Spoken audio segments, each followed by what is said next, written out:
Esiet sveicināti raidījuma Tavs auto skatītāji. Mums tiešām prieks jūs sveicināt no Portugāles, no Lisabonas piekrastes, kur mēs esam devušies nevis lai slēptos no Latvijas ziemas, bet gan lai skatītu vaigā jaunāko Kia Rio modeli, kurš jau pēc pāris mēnešiem dosies iekarot Eiropas autotirgus.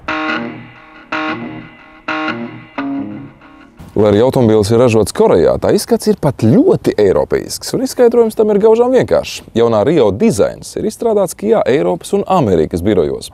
Tāpēc, raugoties uz šo auto vismaz izskata ziņā, paralēls drīzāk gribas vilkt ar Vācijā ražotiem konkurentiem. Ļoti jau no eiropeisks tas izskats ir. Pirmajā mirklī patiešām izsās pēc tāda golfa, ļoti klasiskas līnijas. Šausmīgi gribās viņu salīdzināt ar to golfu, es nezinu. Lai gan šis automobīls pēc savas klases piederības ir mazāks par golfu. Viņš būtu jāsalīdzina ar Polo, viņš būtu jāsalīdzina ar Micru, kuru mēs pavisam nesen testējām. Sajūta ir tāda, ka viņš ir lielāks. Neskatoties uz savu piederību B segmenta mazo auto klasē, Kia Rio pārsteidz ar savu ietilpību, un patiesībā tas mums iekrita prātā jau pašā testa brauciena sākumā.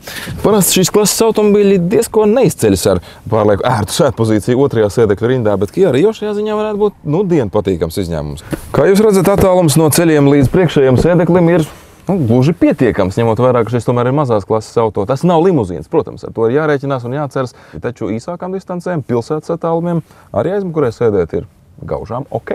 Viena no interesantākajām lietām, ar kuru mēs šajā automobīlī esam saskārušies, ir jaunais 3-cilindru turbomotors.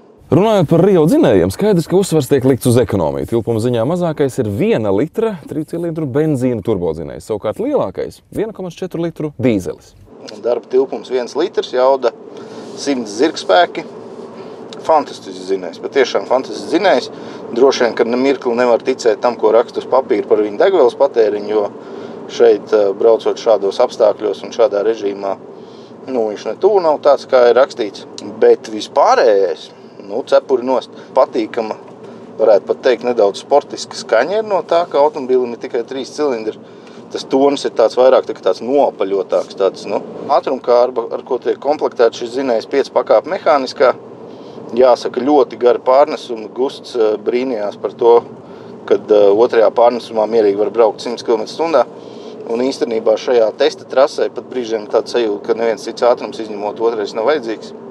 Jo ar viņu gan var uzsākt, gan var braukt, un viņš ir dinamisks pietiekami, un arī maksimālais ātrums īstenībā šajā apvidū, īpaši lielāks nemaz nav vajadzīgs, protams, dzinējs rēts, tāpēc jau mēs slēdzamies uz priekšu, mēs gribam taupīt degvielu. Interesanti, ka dzinējs, kurš pēc savas sajūtas mums vislabāk patīk, šis 1 litrīgais benzīna dzinējs, nav pieejams bāzes līmeņos aprīkojumi. Tas ir tikai dārgākajās komplektācijas pieejams. Savukārt bāze tiks aprīkot ar 1,2 litru MPI jeb atmosfērisko benzīna dzinēju, un šādā aprīkojumā Rio maksās jau nedaudz zem 12 000 eiro. Tā būs iepazīšanās cena Latvijas tirguma, kurā šis jaunais modelis nonāks jau šī gada aprīlī. Mēs esam nedaudz braukdami izmetuši mazu līkumu ārpus navigācijas norādītā testa maršruta, un šobrīd, laikam, gluži dzīves vadīt esam nonākuši pilnīgā bezceļu maršrutā. Interesanti, kā šeit izdzīvos šis mazais Rio, bet gluži labi, viņš tiek galā arī ar grantas sagumiem un straujiem kāpumiem. Redz, braucot pa šādu te grubuļainu asfaltu, protams, skaņas izolācija.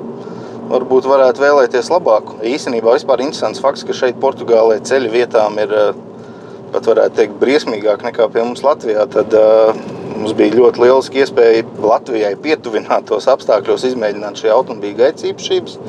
Jāsaka tā, ka gaitas komforts patiešām ir labs. Tomēr dažādās situācijās, kad uz ceļa asfalta seguma ir tādas tā kā sīkas plaisas, tādas salaiduma vietas, tad automobīļa piekara uzvedās nedaudz varbūt jocīgāk. Pašā laikā atkal braucot pa lieliem grubuļiem, varbūt pat nepiebremzējot uz guļošā policista, automobīļa uzvedība ir ļoti, ļoti laba. Nekādas graboņas, klaboņas, amortizātori cauri nesit. Stūra ir diezgan tāda viegla. Protams, elektroniskais stūrs pastiprinātais dara savu, un varbūt tā piegarša ir nedaudz tāda sintētiska. Bet arī normas robežās, jo atkal, ja mēs norobežojamies no šīs te sajūtas, kuru daudz meklē, kad stūri ir tāda smagnējāk, varbūt informatīvāk, automobīls vadās ļoti labi, ļoti precīzi. Un šeit kalnu serpentīnos arī pat prieks ar viņu ir braukt. Tā kā, ja mēs runājam par gaitas komfortu, par vadāmību, tad vērtējums 8 no 10. Kāds tad ir šī automobīļa liktenis pēc pāris mēnešiem, kad tas nonāks autotirgu? Interesanti būs redzēt, jo šogad ir ļoti liela konkurence šajā klasē gaidām. Visi ražotāji, nopietnākie spēlētāji šajā klasē atjauno savus spēkratus. Visiem būs kas jauns, ko parādīt pircējiem. Es domāju, tās pirmās sajūtas liecina par to, ka varētu jau veikties viņam tīri labi. Ikviena automobīļa raksturu veido ceļš, pa kur tas brauc. Un jāteic, ka Kia Rio testa organizatori no dienu bija pacentušies, lai mēs arī justos kā Rio, nevis tikai varētu praksē izmēģināt jaunākās paudzes Kia Rio modeli. Milzīgi okeāna viļņi, zaļi mūža meži, viss tepat Eiropā, nevis tālajā Brazīlijā, ļauj šim braucienam piešķirt papildu krāšņumu un dien sajusties kā tādā eksotiskā vidē. Noteikti arī šis brauciens tāpat būtu bijis gan interesants un saistošs, pateicoties automobiļu kvalitātēm. Bet paldies arī jums, ka bijāt virtuāli ar mums kopā šajā auto piedzīvojumā. Tiekamies jau citos raidījumā Tavs auto.